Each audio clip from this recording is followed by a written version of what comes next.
혹시 후탁 성도라는 말을 들어보셨나요? 이런 뜻이 있다고 합니다. 주일만 되면 선반 위에 누워있는 성경책을 꺼내가지고 후 하고 불어서 탁 하고 먼지를 털어내어서 들고 오는 성도를 후탁 성도라고 부른다고 합니다. 우리 교회는 후탁 성도들이 없기를 목회자는 바라고 있습니다. 매일 성경을 아낌없이 사랑하고 매일 여러분의 손때가 묻어서 하나님이 기뻐하실 만큼 주님과 교제하는 말씀 사랑의 그리스도인이 되었으면 좋겠습니다. 그래서 말씀의 단맛도 알고 쓴맛도 알고 말씀이 우리에게 주시는 기름짐의 은혜가 무엇인지를 삶으로 노래할 줄 아는 성숙한 성도의 삶이 되기를 바랍니다. 요한계시록은 참 어려운 책이에요. 그렇다고 우리가 덮어놓을 수만은 없습니다. 종말의 때를 가리키는 계시의 말씀으로 요한계시록은 시작합니다. 그래서 요한계시록에 보면 1장 1절에 이렇게 시작하지요. 예수 그리스도의 계시라 이렇게 시작합니다. 이 말은 예수 그리스도가 요한계시록의 주인공이라는 말씀이죠. 요한계시록의 중심입니다. 여기 계시라는 말은 감추었던 것이 드러난다는 뜻입니다. 1장 1절에 보시면 예수 그리스도의 계시라 이는 하나님이 그에게 주사 반드시 속히 일어날 일들을 그 종들에게 보이시려고 그 천사를 그 종 요한에게 보내어 알게 하신 것이라 이렇게 말씀합니다. 그러니까 하나님께서는 예수 그리스도를 통하여 드러난 계시의 말씀을 그 종들 하나님의 백성들에게 보이시려고 천사를 요한에게 보내셨다라는 그런 의미입니다. 그래서 요한은 하나님의 말씀과 예수 그리스도의 증거를 자기가 본 것을 그대로 기록한 책이 요한계시록입니다. 그래서 요한계시록은 계시와 예언으로서의 독특성을 가진 책이기도 합니다. 여러분 1장 3절 한번 볼까요? 굉장히 중요하기 때문에 한번 읽어볼까요? 요한계시록 1장 3절 이렇게 말씀하고 있죠. 다 같이 시작. 이 예언의 말씀을 읽는 자와 듣는 자와 그 가운데에 기록한 것을 지키는 자는 복이 있나니 때가 가까움이라. 아멘. 근데 원문에 보니까 읽는 자는 단수로 되어 있고 듣는 자와 지키는 자는 복수로 되어 있습니다. 이게 무슨 말일까요? 읽는 자는 한 사람, 듣는 자와 지키는 자는 여러 사람이라는 그런 의미죠. 아마도 이 책을 기록할 때 초대교회 당시의 상황이 그려진 듯합니다. 초대교회 예배의 문헌들을 살펴보면 초대교회 교인들은 모여서 예배 드릴 때 그때는 말씀이 희귀했습니다. 말씀이 귀했습니다. 요즘처럼 활자로 인쇄술이 발달한 그런 시대가 아니기 때문에 말씀에 굉장한 고귀함이 있었습니다. 그래서 하나님의 말씀을 율법서를 앞에 놓고 한 사람이 큰 소리로 또박또박 크게 읽으면 많은 청중들이 그 말씀에 귀를 기울이고 듣습니다. 듣고 이제 생활로 가서 지키는 삶을 사는 겁니다. 아마 그것을 염두에 한 표현이라고 우리가 알 수가 있습니다. 하나님의 섭리가 결정적으로 이루어지는 오늘 종말의 때에 우리가 살고 있는데 오늘 성경은 말합니다. 예언의 말씀을 분명히 읽고 주의를 기울여서 잘 들어서 들은 말씀을 가지고 지키며 살아가는 자들에게 복이 있도다라고 말씀합니다. 저는 우리 모든 성도들이 이런 말씀이 그대로 삶 가운데 나타났으면 좋겠습니다. 예수님의 품에 기대었던 젊은 청년 요한이 이제는 나이가 참 많았습니다. 백발이 성성한 노인이 되었습니다. 요한의 말년에 로마가 다스렸던 황제들 가운데 도미티안 황제가 있었습니다. 사도 요한이 도미티안 황제 때 유배를 가거든요. 이 도미티안 황제는 아버지가 베스파시안이고 형제가 바로 디도라는 장군이 있었는데 그 디도 장군이 굉장히 유명했습니다. 그래서 그 곳에 이렇게 있다 보니까 이 도미티안 황제가 열등의식이 굉장히 강했어요. 사람 열등의식이 있으면 관계가 좀 어렵거든요. 그래서 그가 황제로 등극하자마자 어떤 정치를 펼치느냐 하니까 형상을 만들어 놓고 자기의 형상을 만들어 놓고 모든 시민들에게 명령합니다. 이제부터는 내가 신이다. 카이사는 큐리오스다. 그런 것을 명령했습니다. 황제는 주님이라는 겁니다. 여러분, 이 단어 앞에 크리스찬들의 반응이 어떨까요? 황제가 어떻게 주님이십니까? 황제가 사람이죠. 그러니까 요한은 그런 상황 가운데 하나님의 말씀을 증거하면서 황제가 내리는 명령을 거부합니다. 그러니까 로마 재판정에서 사도 요한을 불러다가 묻습니다. 왜 당신은 황제 숭배를 거부하느냐고. 나는 주님이 나의 주인이신데 황제는 주인이 아니라고. 황제는 주님이 아니라고. 그래서 그가 어려움을 많이 당합니다. 그러다 결국 이런 사람들을 모아다가 보낸 곳이 바로 밤모섬입니다. 이 밤모섬은 화산섬으로 이루어졌는데 둘레가 한 27km 되고요. 당시에는 채석장이 있어서 정시범들이 이곳에 가서 평생 일하다가 죽었습니다. 도망갈 곳도 못 됩니다. 섬이니까.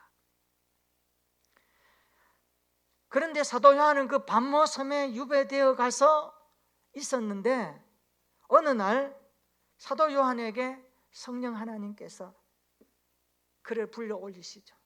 그리고 환상을 보게 하시고 놀라운 일들을 펼쳐가시는 그 장엄한 광경을 사도 요한이 일일이 기록합니다. 그 기록한 책이 바로 요한계시록이거든요. 여러분 잘 아는 1장 10절에 한번 보십시오. 주의 날에 내가, 요한이죠? 요한이 성령에 감동되어 내 뒤에서 나는 나팔 소리 같은 큰 음성을 들었다라고 말씀합니다. 여러분, 이 음성이 누구일까요? 이 음성은 천사의 음성도 아닙니다. 사람의 음성도 아닙니다. 예수 그리스도의 음성이었습니다. 여러분, 지금까지 살아오시면서 우리가 예수님 음성 들어보셨나요? 아직 못 들었죠. 우리는 그분이 기록한 말씀을 읽을 때에 성령의 감동을 통하여 우리의 마음에 들려주시는 내적 주님의 음성을 우리는 듣습니다. 그러나 사도 요한처럼 예수님의 진짜 육성의 음성을 우리는 듣지 못해요. 그런데 우리가 그 나라에 가면 이 주님과 함께 살 것입니다. 1장 12절에 보시면 사도 요한이 그 큰 음성을 듣고 몸을 돌이킵니다. 어떤 몸일까요? 그가 그 음성에 반응하는 거 아니겠습니까? 그 내게 말한 음성을 알아보려고 몸을 돌이킬 때에 또 다른 광경이 펼쳐집니다. 7 금촛대가 보여집니다. 13절에 보니까 1장 13절에 인자 같은 이가 거기에 서 계십니다. 예수님의 모습이죠. 사도요한 1장에 보면 예수님에 대한 본 그 내용을 아주 구체적으로 기록합니다. 사람이 사람을 대할 때에 인상을 보고 차기를 보잖아요. 인상을 보고 입은 옷을 봅니다. 예수님의 모습을 구체적으로 사도 요한이 기록하지요. 그래서 13절에 보니까 인자 같은 이가 서 계시는데 그분은 발에 끌리는 옷을 입고 계셨습니다. 가슴에는 금띠를 띠고 계셨습니다. 그리고 14절부터 16절까지 보면 예수님의 인상이 나오는데 어떻게 되었습니까? 머리와 털의 희기가 흰 양털 같고 눈같이 됐다. 그리고 눈은 불꽃 같았다. 발은 풀무불에 단련한 빛난 주석과 같았다. 그분의 음성은 많은 물소리와 같았다. 오른손에는 7 별을 잡고 계셨고 입에는 좌우에 날선 검이 나오는 모습이었다. 얼굴은 해가 힘있게 비치는 것 같은 그런 인상을 가진 예수님에 대해서 기록하기 시작합니다. 그래서 요한계시록에 보면 예수님의 모습이 아주 다양하게 기록되어 있음을 알 수가 있습니다. 5장에 보면 죽임을 당한 어린 양으로 묘사되어 있고 19장에 보면 백마탄 자로 나타나기도 합니다. 그리고 오늘 1장 여기에 보면 많은 물소리 같은 음성을 발하는 분으로 말씀하고 있습니다. 자, 이런 예수님의 모습을 정리하면 예수님은 십자가에 죽으시고 부활하셔서 승천하셨고 만왕의 왕이시다는 것을 사도 요한이 펼쳐갑니다. 만주의 주님이시라는 것을 말씀하고 있습니다. 그래서 1장 19절에 보십시오. 그러므로 내가 본 것과 지금 있는 일과 장차 될 일을 기록하라, 그렇게 말씀하십니다. 이게 요한계시록입니다. 자, 요한계시록은 사도 요한이 본 것과 지금 있는 일과 장차 될 일에 대한 기록입니다. 그러면 내가 본 것이 뭘까요? 1장에 나오는 재림의 왕 예수 그리스도에 대한 환상을 본 겁니다. 그리고 지금 있는 일은 뭡니까? 2장과 3장에 나오는 요한계시록에서 주님께서 말씀하시는 소아시아 7 교회에 대한 말씀입니다. 그리고 장차 될 일은 4장부터 22장 끝까지 나오는 종말에 대한 예언에 대한 말씀을 기록하는 것입니다. 이게 요한계시록의 구조입니다. 특히 여러분 6장의 이후부터 보면 땅에서 펼쳐지는 피비린내 나는 전쟁의 역사들이 막 기록되어 있습니다. 읽으면요 굉장히 두렵기도 하고, 여러분 와닿는 메시지가 강력합니다. 우리가 요한계시록을 읽다 보면 또 많이 나오는 단어가 하나 있는데요, 그 단어 가운데 하나가 바벨론이라는 단어입니다. 꽤 많이 나옵니다. 요한계시록 17장에 보면 이 바벨론에 대해서 언급하면서 이렇게 말씀합니다. 17장 2절에 이렇게 내용을 소개하지요. 땅의 임금들도 그와 더불어 음행하였고 땅에 사는 자들도 그 음행의 포도주에 취하였다라고 말씀합니다. 그러면서 요한계시록 17장에 가면 장면 전체가 큰 음녀 바벨론에 대해서 할애하고 있는 것을 알 수가 있습니다. 이 음녀가 누굴까요? 17장 3절과 4절에 보면 이 음녀가 짐승을 타고 하나님을 모독하는 광경을 기록해 놓고 있습니다. 여러분 17장 3절 4절 제가 한번 읽어드립니다. 고 성령으로 나를 데리고 광야로 가니라. 내가 보니 여자가 붉은빛 짐승을 탔는데 그 짐승의 몸에 하나님을 모독하는 이름들이 가득하고 7 머리와 10 뿔이 있으며 그 여자는 자줏빛과 붉은빛 옷을 입고 금과 보석과 진주로 꾸미고 손에 그 잔을 가졌는데 가증한 물건과 그 음행의 더러운 것들이 가득하더라라고 말씀합니다. 그러면서 17장 5절에 보면 음녀의 이름을 기록하는데 큰 바벨론이라고 이름을 붙입니다. 그러면서 뒤에 따르는 해석이 나오죠. 땅의 음녀들과 가증한 것들의 음이다라고 말합니다. 자, 이렇게 정리됩니다. 바벨론은 이 세상의 모든 음녀들의 어머니로 지칭하고 있습니다. 그림이 좀 나옵니까? 그래서 17장 7절에 보니까 이 여자가 짐승을 타고 있었는데 요한이 보니까 7 머리 10뿔 짐승입니다. 여러분 그림이 그려지시나요? 그러면서 18장에 보면 우리 주님께서 이 큰 음녀 바벨론에 대해서 심판하는 장면이 나옵니다. 18장 1절 2절에 보면 이렇게 말씀합니다. 이 일 후에 다른 천사가 하늘에서 내려오는 것을 요한이 보니까 큰 권세를 가졌는데 그의 영광으로 땅이 환하여지더라. 힘찬 음성으로 외쳐 이르되 무너졌도다 무너졌도다 큰 성 바벨론이여, 귀신의 처소와 각종 더러운 영이 모이는 곳과 각종 더럽고 가증한 새들이 모이는 것이 되었도다라고 말씀합니다. 큰 권세를 가진 천사가 힘찬 음성으로 이렇게 외쳤습니다. 따라해 볼까요? 무너졌도다 무너졌도다 큰 성 바벨론이여. 이 바벨론의 패망을 선언합니다. 바벨론의 멸망을 선언합니다. 그러면서 18장에 보면 이 바벨론이 왜 멸망했는가 그 이유에 대해서 아주 구체적으로 언급을 하는데 요약하면 이렇습니다. 3절에 보니까 음행과 사치로 인하여서 무너졌도다. 18장 5절에 불의로 인하여 무너졌도다. 그의 불의는요 하늘에 사무쳤다 그랬습니다. 그의 죄는 하늘에 사무쳤으며라고 말합니다. 18장 7절에 보니까 바벨론이 교만하여 무너졌다고 말합니다. 그가 얼마나 자기를 영어롭게 했는지를 표현합니다. 18장 24절에 보면 그는 성도들을 박해하고 죽인 것으로 인하여 멸망당했다라고 언급을 합니다. 특별히 18장 21절 23절에 보면 반복되는 단어가 하나 나오는데 결코 다시라는 단어가 반복됩니다. 6번 반복됩니다. 왜 반복할까요? 하나님은 바벨론이 결코 다시는 돌이킬 수 없도록 완전히 멸망시켜 놓았다라는 말씀입니다. 굉장히 통쾌하지 않습니까?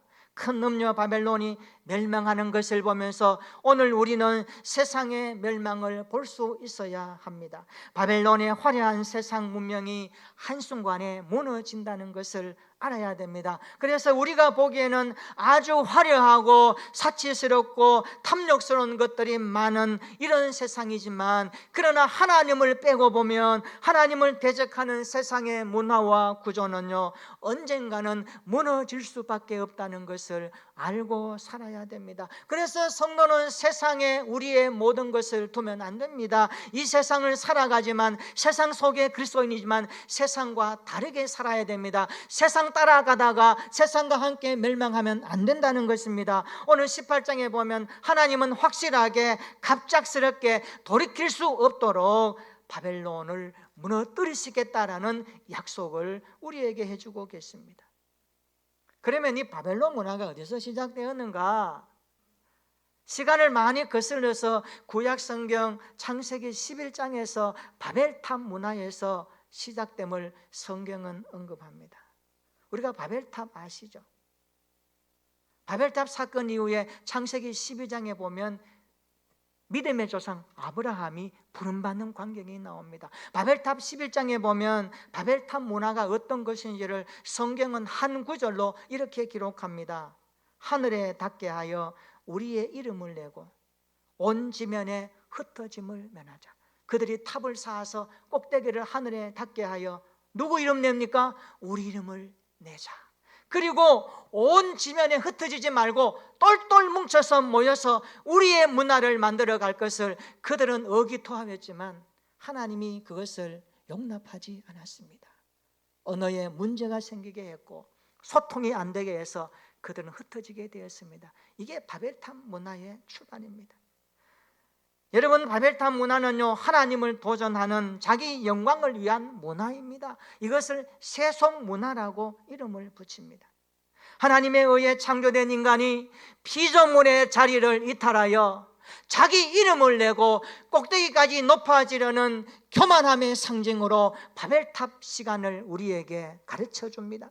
오늘 성도는 이 땅을 살아가면서 하나님을 향하여서 감사하며 예배하며 기도하며 사는 성도들도 있지만, 그렇지 아니하고 세상과 함께 짝하여서 살아가는 그리스도 밖에 살아가는 사람들이 얼마나 많이 있는지 모릅니다. 그래서 우리는 부패하고 타락한 인간들이 얼마나 음행과 사치와 교만과 불의 가운데 있다는 것을 인식하고 깨달으면서, 오늘 여러분들 조금 전에 우리 할렐루야 찬양대가 불렀던 그 가사 가운데 이런 내용이 나오더라고요.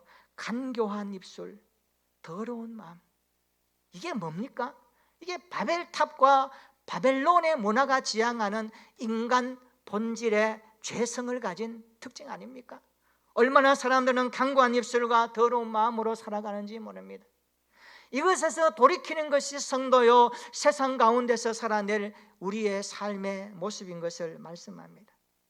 오늘 현대 바벨 문화는요, 굉장한 파급 효과가 큽니다. 우리가 잘 아는 뉴에이지 운동은 굉장한 오늘 우리 시대에 경계해야 될 내용들입니다. 뉴에이지가 뭡니까? 동양의 힌두교가 서양까지 들어가서 나타난 현상이거든요. 뉴에이지의 핵심이 뭡니까? 그들은 당신도 신이 될 수 있다라고 하는 범신론의 바탕을 둔 근간입니다. 그러니까 뉴에이지의 핵심은 이런 내용입니다. 인간이 영적으로 각성하면 신이 될 수 있다라는 이론입니다. 이게 가능합니까? 인간이 영적으로 각성하면 신이 됩니까? 아닙니다. 인간은 각성하면 각성할수록 죄인인 것을 깨닫고 하나님이 우리를 만드신 피조물에 불과하다는 것을 인간은 알아야 됩니다. 그래서 창조주 하나님을 찾게 되고 그분을 향하여 예배하게 되고 우리의 죄가 얼마나 멸망받을 수밖에 없다는 사실을 직시하고 깨달으면 그리스도 예수가 필요하다고 고백하게 됩니다. 이것이 기독교 신앙의 모습인데 오늘 뉴에이지 핵심은 뭐라고 말합니까?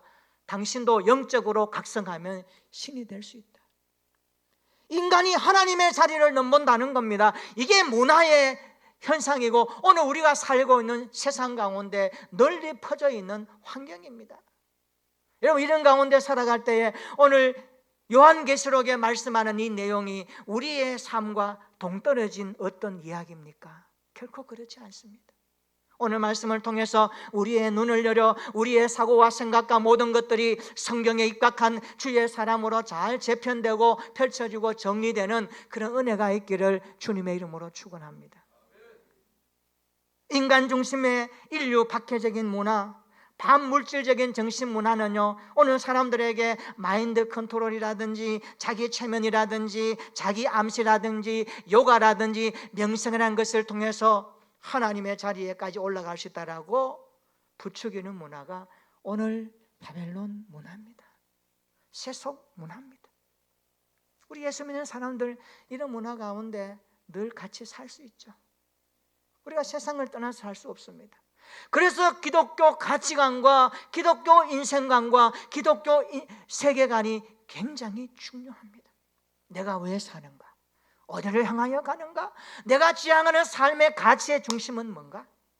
내가 세상 가운데 살아가지만 흔들림이 없이 살아야 될 인생의 견고한 기초가 무엇이고 기둥이 무엇이고 나를 이끌어가는 힘이 어디서 있는가라는 사실을 철저하게 믿음으로 배우고 확립하고 정립해서 이 땅 가운데 살아내야 우리 그리스도인들이 세상에 휩쓸리지 않습니다. 우리는 창세기 1장에서 11장에서 시작된 바벨 문화가 어떤 형태를 취하든지 간에 하나님을 대적하고 인간을 높이며 사람들의 심령을 미혹하여 하나님에게서 떠나게 한다는 문화라는 것을 알아야 됩니다. 한번 질문해 볼까요? 오늘 예배드리고 축도 후에 이제 일주일의 시작을 우리가 나갑니다. 여러분, 세상 가운데 나갈 때 세상의 여러 가지 문화들이 여러분이 예수 잘 믿도록 북돋아주고 용기를 주고 정말 칭찬하고 격려하는 그런 문화이던가요? 아니면 왜 그렇게 영적으로 우리의 삶의 관계적으로 세상에 일하고 살아갈 때 하나님의 사람으로 살려고 하니 왜 이렇게 걸리는 게 많고 왜 이렇게 부담되는 게 많고 왜 이렇게 고민과 걱정스러움이 많은지 여러분 직시하십니까? 오늘 세상의 문화는 크리스찬들에게 우호적이지 않습니다. 반대적입니다. 항상 도전합니다. 항상 태클을 겁니다. 이게 세상 문화라는 거예요. 그런데 우리는 이 문화 가운데 살아내야 합니다. 그 문화에 종속되지 말고 세상 물결에 파묻히지 말고 함몰되지 말고 우리는 살아내야 됩니다. 이런 크리스찬의 삶의 자리에 명분이 오늘 우리에게 주어졌다면 오늘 예배 한 시간에 우리가 어떤 말씀을 붙들고 살아내야 할지 집중할 필요가 있지 않겠습니까? 그래서 우리는 세상의 이런 문화는 결국 성경이 말씀합니다. 그 행위대로 갚아주리라. 하나님의 말씀이에요. 하나님께서는 그 행위를 기억하시고 그 행위대로 심판하실 것을 말씀합니다. 그래서 여러분 요한계시록 18장 4절에 보세요. 우리 그리스도인들에게 말합니다. 내 백성아 거기서 나와 그의 죄에 참여하지 말고 그가 받을 재앙들을 받지 말라 이렇게 말씀합니다. 바벨론의 죄에 참여하지 않기를 바랍니다. 바벨론이 받을 재앙도 받지 않기를 축원합니다. 바벨론의 멸망을 앞두고 우리 성도들은 바벨론으로부터 나오는 일에 순간순간 힘써야 합니다. 날마다 주님과 친밀한 영적 교제 가운데 나아가야 합니다. 세상에 오염된 영향을 막아내는 길은 다른 것이 없습니다. 주님을 가까이 하는 겁니다. 주님을 가까이 하는 겁니다. 세상의 거대한 힘을 밀어낼 수 있는 힘이 세상의 거대한 힘보다 더 강력하게 우리 안에 있지 않으면 세상의 힘에 떠밀려 나가는 거예요. 방파제가 뭡니까? 파도 치는 그 물결의 힘을 방파제가 막아내는 역할을 하죠. 방파제가 그 힘을 막아내지 못하면 무너집니다. 오늘 크리스찬은 복음의 방파제요, 진리의 방파제가 되어야 합니다. 주 예수 그리스도의 능력을 힘입어 우리 안에 그 힘의 능력을 강력하게 가지고 있어야 우리가 세상의 힘을 맞서서 이길 수가 있지 않겠습니까? 저는 오늘 이 말씀을 통하여서 우리 모든 성도들이 세상의 여러 가지 상황과 여건들이 어떨지 모르지만 우리가 요한계시록을 통해서 세상을 보면 시대가 만만치 않구나, 삶이 쉬운 것은 아니구나, 크리스찬으로서의 신앙생활이 호락호락하지 않다는 것을 직시하고 깨닫는다면 하나님, 그러면 어떻게 하면 될까요? 이 질문 가지고 말씀 앞에 서시면 좋겠습니다. 하나님, 내 힘은 약해요, 부족해요. 그래서 세상과 우주와 만물을 다스리신, 만드신 그 하나님의 능하신 손이 필요합니다. 내 인생을 하나님 손에 맡기고 하나님 손에 붙들려 살아가는 길만이 세상을 이기는 비결임을 믿습니다. 고백할 수 있기를 축원합니다. 세상의 멸망을 앞두고 거기에서 나오는 순간순간의 삶이 필요하죠. 그래서 시편에 보니까 73편 27절과 28절에 이렇게 말씀합니다.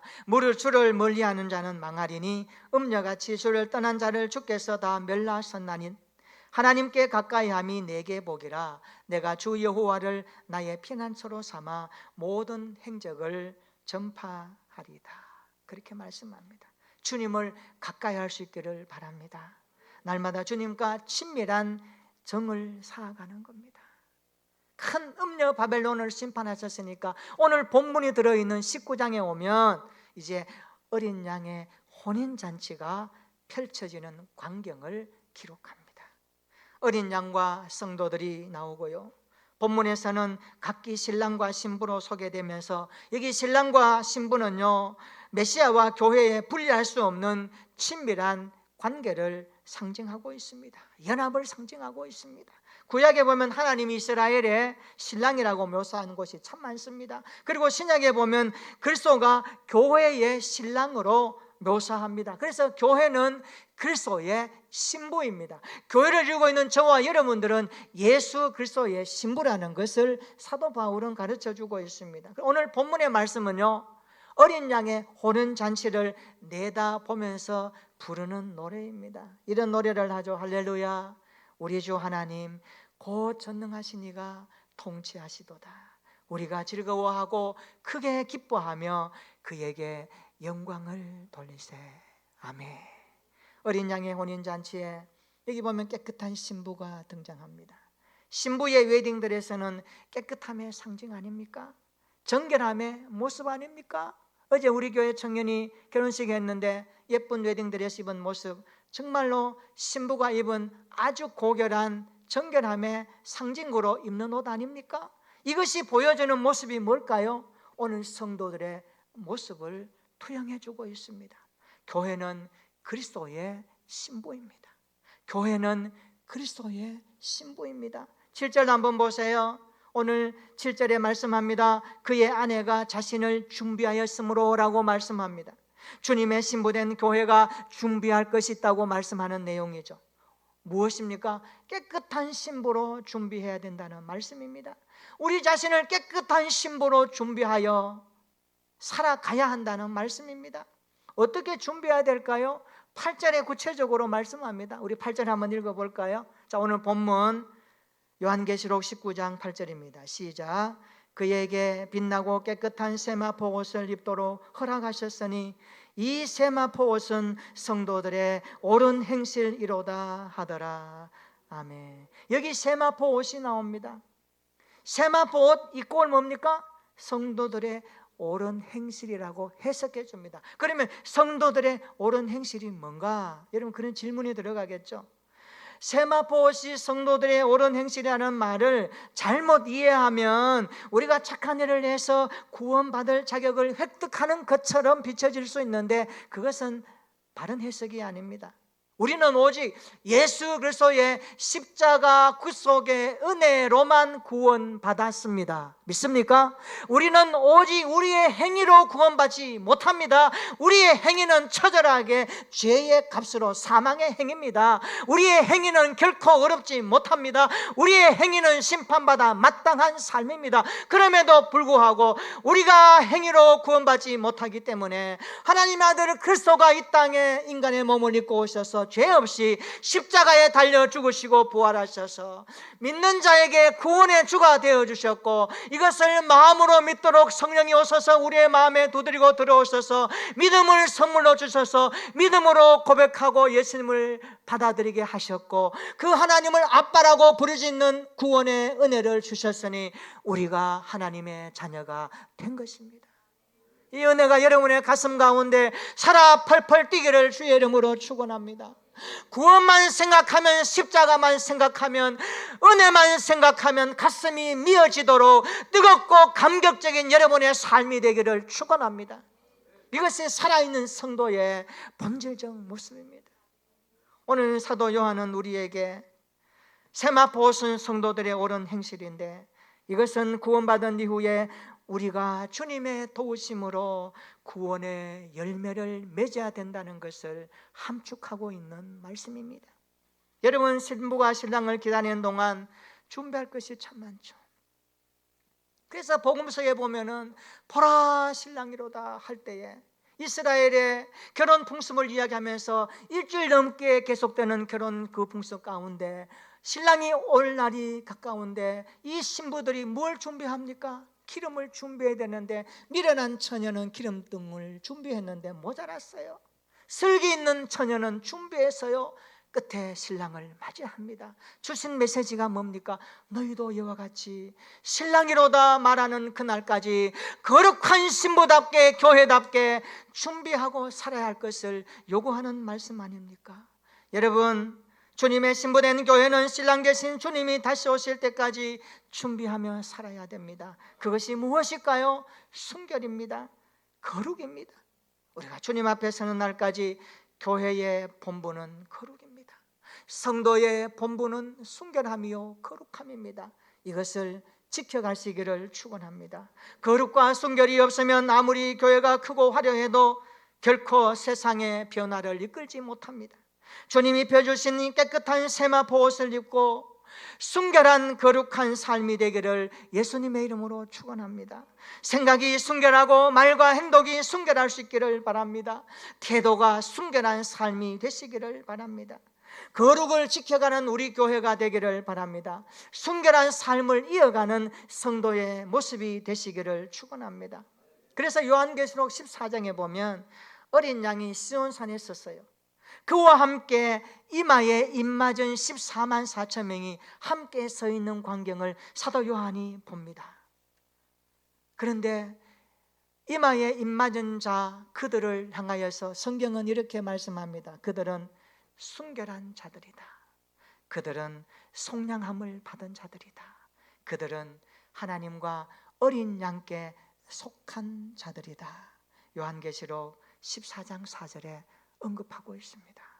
그래서 그들의 입에는 거짓말이 없고 흠이 없는 자들이더라 말씀합니다. 우리 모두 이런 반열에 속하여 살아가는 믿음의 삶이 되기를 축원합니다. 그러면서 사도 요한은 14장 12절에 오늘 성도들에게 한 가지 부탁을 합니다. 어떤 부탁일까요? 성도들의 인내가 여기 있으니. 인내가 뭡니까? 환난과 핍박과 어려움 속에 반응하는 태도입니다. 오늘 이 땅에 믿음 가지고 끝까지 완주하려면 인내가 필요합니다. 그래서 성경은 인내하는 믿음이 복되다고 말씀합니다. 여러분, 14장 12절에 성도들의 인내가 여기 있으니 그 인내가 뭘까요? 뒤에 말씀합니다. 그들은 하나님의 계명과 예수에 대한 믿음을 지키는 자녀라. 할렐루야. 거룩과 순결의 삶이 뭘까요? 이겁니다. 하나님의 계명과 예수에 대한 믿음을 지키는 것입니다. 여러분, 하나님의 말씀을 붙들고 주님이 주신 구원의 자리를 지켜갈 수 있기를 축원합니다. 여러분, 구원받음을 너무 쉽게 생각하지 마세요. 주님의 피값이 담겨 있습니다. 하나님의 하나뿐인 아들이 이 땅에 던진 바 되어서 오신 하나님의 사랑이 담겨져 있습니다. 그래서 우리는 구원받은 그리스도인들은요, 거룩과 순결의 삶을 살아가면서 장차 이 말 하나님의 어린 양과의 혼인 예식에 참여할 텐데, 그때까지 신부인 교회가 거룩한 행실로 지켜야 될 것이 뭡니까? 하나님의 말씀입니다. 예수에 대한 믿음입니다. 이것을 가지고 하루하루 살아가는 저와 여러분들이 되시기를 축원합니다. 어린 양의 혼인잔치에 청함을 받은 자들은 복되다고 말씀합니다. 어린 양의 혼인잔치에 참여하는 거룩한 신부로 살아갑시다. 주님의 보혈로 입혀주신 거룩한 세마포 옷이 더럽혀지지 않도록 끊임없는 말씀과 성령으로 새롭게 되는 은혜가 있기를 축원합니다. 장차 이 말 어린 양의 혼인잔치를 소망하면서 이 땅 가운데서 하나님이 주신 말씀의 계명을 붙들고 주님을 향한 구원의 믿음을 가지고 끝까지 믿음의 자리를 지키면서 좌로나 우로나 치우침이 없이 소망의 나라를 향하여 다름박질하는 저와 여러분들의 신앙이 되시기를 축원합니다. 그리하여 거룩한 신부의 순결을 지켜가는 교회와 함께 우리 모두가 그날에 주님 앞에 설 때에 할렐루야 영광스럽게 찬양하며 나아가는 우리의 모습이 되어지기를 축원합니다. 오늘 이 말씀을 통해서 우리의 신앙을 한번 돌아봅시다. 나는 거룩한 신부의 모습을 지켜가고 있는가? 나의 삶에 하나님의 계명과 그리스도에 대한 믿음을 얼마만큼 붙들어 가고 있는가? 그 말씀 앞에 추워도 변함없이 내가 살아가는 삶의 가치와 인생의 목적과 의미가 변함없이 주의 말씀 안에 있다는 것을 나는 자랑하고 말하면서 세상에 선포하고 있는가? 오늘 말씀 붙들고 어린 양의 혼인잔치 함께 참여할 그날을 기대하면서 이 땅에 거룩한 신부의 모습으로 하나님이 그리스도 예수의 그 십자가 은혜로 입혀주신 거룩한 세마포 옷이 더럽혀지지 않도록, 세상 사람들에게 추한 모습으로 보이지 않도록 우리의 삶의 정갈한 거룩함과 순결함으로 주님의 신부된 모습으로 하루하루 살아갈 수 있는 우리 모두가 되시기를 예수님의 이름으로 축원합니다. 아멘. 우리 다 같이 한번 기도하십시다.